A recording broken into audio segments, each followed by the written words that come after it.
Bom dia, boa tarde, boa noite, sejam todos muito bem-vindos. Rodrigo Orso aqui junto com Arthur Rossi para a gente visitar Denis Villeneuve de novo. Vamos ver o que ele fez, o que ele apresentou para nós nesse Duna parte 2. Lembrando que eu conheço os livros, eu gosto da mitologia, eu gosto da história, e mesmo assim, para mim, pareceu um pouco arrastado. Toda adaptação baseada em uma obra já consagrada, sempre tem aquele detalhe ou outro que você fica esperando e que não aparece, ou então aquela coisa que para você não tem importância e tomou tempo de tela demais. Duna é aquela história, ou você gosta ou você não gosta. Dificilmente alguém que não conhece, que caiu de paraquedas, vai assistir o primeiro filme, vai assistir o segundo filme e vai falar, pô, gostei. Não, para você realmente gostar, você precisa ter uma bagagem básica desse universo, porque é uma trama muito intrincada, é uma politicagem muito clássica, que alterna com a ação, alterna com cada povo que está envolvido ali. É uma coisa muito complexa e muito completa, que talvez, para condensar num filme que tem aí quase 3 horas, ainda tenha achado um pouco. Mas vamos ouvir do Arthur o que ele achou de Duna parte 2. E aí, Arthur?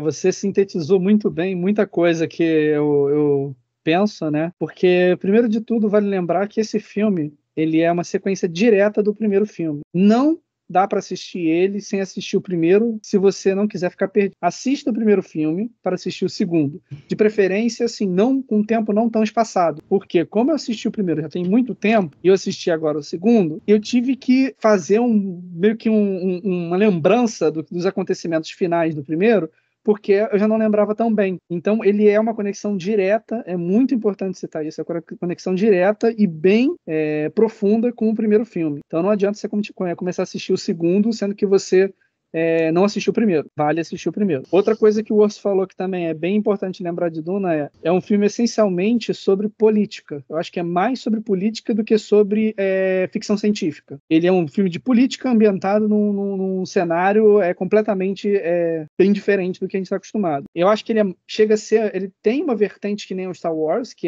tem a politicagem e tudo mais, mas ele é muito mais forte na política do que na ação, enquanto Star Wars é muito mais forte na ação, enquanto tem uma política bem sólida. Duna é muito bem construído em cima de raças, vamos dizer, ou povos, né, podemos dizer assim, e na própria mitologia desses povos, onde nessa parte do Duna ele aborda muito a parte da profecia, onde que vai ter um guerreiro, que esse guerreiro vai assumir ali a liderança, onde ele vai demonstrar o poder dele durante várias etapas. Inclusive, eu acho que para mim esse é o ponto alto do filme, onde ele se mostra, né, o protagonista ele vai se mostrando ali, o guerreiro, ele nega essa profecia, fala, não tem nada a ver, você está inventando. E ao negar, ele se torna a própria profecia. Eu acho que, para mim, esse é o ápice do filme, da própria obra também, é muito bem feita, é muito bem construída, e por ela ter esse viés, por ela ter essa característica, não é o tipo de obra que vai realmente agradar muita gente. E isso leva ao que o Osso também falou. Ou você gosta, ou você não gosta. O meio termo é muito difícil você conseguir encontrar. Eu gosto bastante, mas eu tenho muita dificuldade para poder captar todos os detalhes de Duna, porque é uma coisa muito profunda. Para algumas pessoas, esse filme vai ser o filme que você vai ter que assistir 2 vezes, e ainda assim você não vai entender 100%. Eu achei muito legal o que eles fizeram de seccionar a obra do filme, né, que anteriormente era um filme muito longo, para quem lembra, eram 2 VHS, e era uma coisa assim muito longa para a época. Eu acho que é um dos filmes mais longos que eu assisti na minha infância, e ainda assim eu assistia com gosto. Quando compara essa obra, né, essa parte da obra com a parte do primeiro, logicamente, por ter seccionado desse jeito, por ter feito uma coisa muito mais longa, eles conseguiram contar mais detalhes do livro, que eu não li, né? Confesso que eu não li o livro, mas conheço a obra, arranho por cima, porque conheço de certa forma. Eles conseguiram trazer bem mais informação do que o primeiro filme, mas eles fizeram de uma maneira um pouco diferente. Às vezes eles demoraram um pouco mais de tempo em alguma área ali, onde o primeiro filme não demorou, mas eu gostei muito do jeito que foi citado. Então acho que para um público mais de hoje em dia é uma obra muito mais palatável do que o primeiro filme. Eu ainda tenho uma certa resistência para dizer que eu gosto mais, mas acho que no geral, a mim, essa adaptação nova agradou justamente por conseguir contemplar com mais calma muita coisa que o primeiro não contemplou por causa das limitações da época, e na época não era muito comum se ter tantas trilogias, geralmente eles faziam uma obra com início, meio e fim, e quando eles precisavam de uma obra mais longa, eles faziam filme 1, filme 2, disco 1, disco 2, né? Agora, falando um pouquinho sobre a obra, ele foca muito mais no desenvolvimento do protagonista, coisas chaves que acontecem ali, como eu falei, ele nega a profecia, ele abraça a profecia, a mãe dele se torna, né, a grande vidente, que são acontecimentos chaves na história de Duna, mas uma coisa que pegou muito para mim é o relacionamento dele com a menina da tribo de... Cara, eu tenho uma dificuldade enorme com o nome, vocês vão me perdoem. O Orso, se puder, me corrija, não lembro o nome da tribo, onde ele chega e eles falam, não, olha, ele é o Muad'Dib, vai chamar ele pelo nome, né, Os Freeman? Isso, vão chamar ele dão um nome para ele, dão um sentido, que abraça ele com a não é teoria, meu Deus do céu, com a profecia, e aí ele acaba tendo um certo romance ali dentro dessa tribo, e essa menina está diretamente envolvida com a profecia em si. Para mim, quando chega lá no final do filme, eu não vou falar exatamente o que acontece, porque algumas pessoas podem não ter assistido, não vão saber, assistido o primeiro filme, né, ou lido o livro. Acontece uma coisa onde meio que desanda ali o caldo, e pra mim eu fiquei assim, pô, cara, sacanagem, eu não gostei do que acontece, mas pra mim também ficou muito claro que foi uma decisão política e não uma decisão pessoal.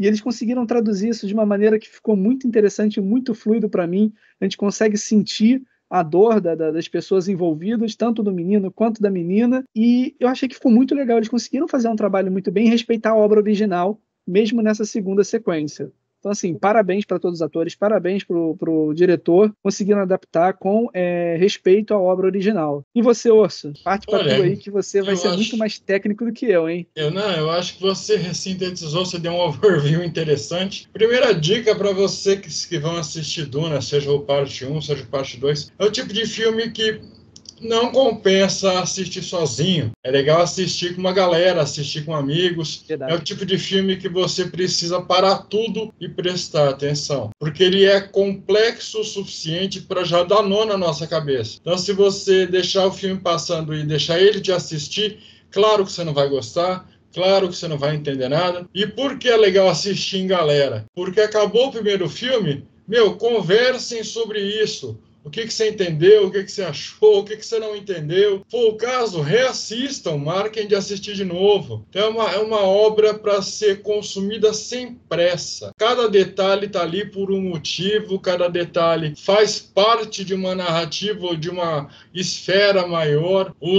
As decisões políticas e toda essa arquitetura política por trás, ela vai dançando com a ação do filme, ela vai por hora tomando protagonismo, por hora deixando a ação fluir. Nesse filme nós temos as montarias de combate, então eles vão ter os minhocão, eles vão andar de minhocão.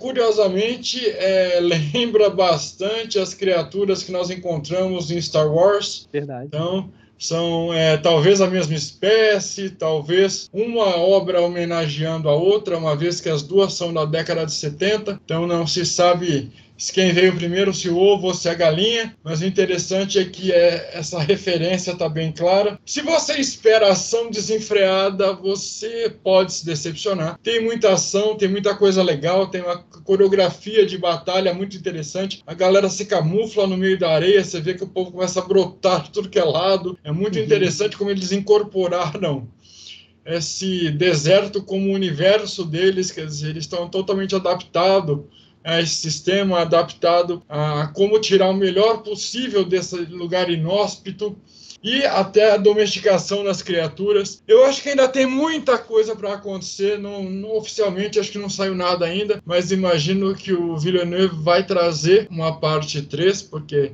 tem lore para isso e ele está num caminho certo. Precisa só começar a talvez dosar um pouco, dando um pouco mais de tempo para essa galera digerir, uma vez que essa galera que está conhecendo a obra agora precisa maturar tudo isso, precisa ficar imerso nesse universo, e a galera não tem saco para ler, não tem o hábito de ler, não tem costume de ler. A maioria deles assiste o filme pelo hype, não por se interessar na história. Então o público em si, no geral, ele está carente de várias convenções, várias facilitações para que a obra seja absorvida, e essas facilitações não cabem no universo de Duna. Então vocês não vão ter mais mastigado do que o que está tendo. Então, se você for embarcar nessa obra, você não vai se arrepender.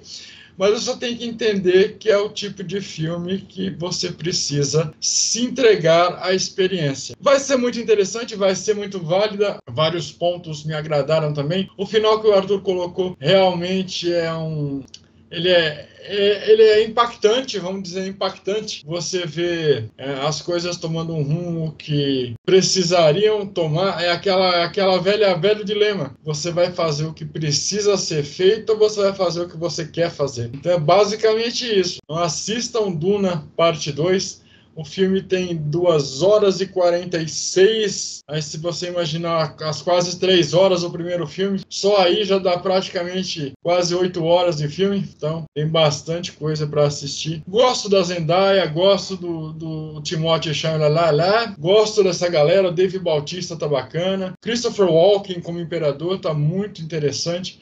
O elenco é primoroso. A Rebecca Ferguson como a Jéssica. O elenco tá primoroso. Se permita vivenciar a experiência de forma mais completa, que provavelmente você vai se tornar mais um fã de Duna, mais um que busca a especiaria. Porque já dizia o grande profeta, quem controla a especiaria controla o universo. Exatamente. Então, Arthur, mais alguma coisa que você queira complementar? Tem sim. Vale lembrar que quando o filme acaba, ele deixa completamente aberto e claro que vai ter uma sequência. Então a chance de não ter uma sequência é baixíssima. Maravilha, o Arthur está confirmando aí para nós o que todos nós queremos, que eles continuem revisitando esse universo, reinterpretando esse universo e trazendo para nós mais de Duna. Curta, compartilha, se inscreva no canal, é muito importante a participação de vocês. É nóis, valeu! Valeu!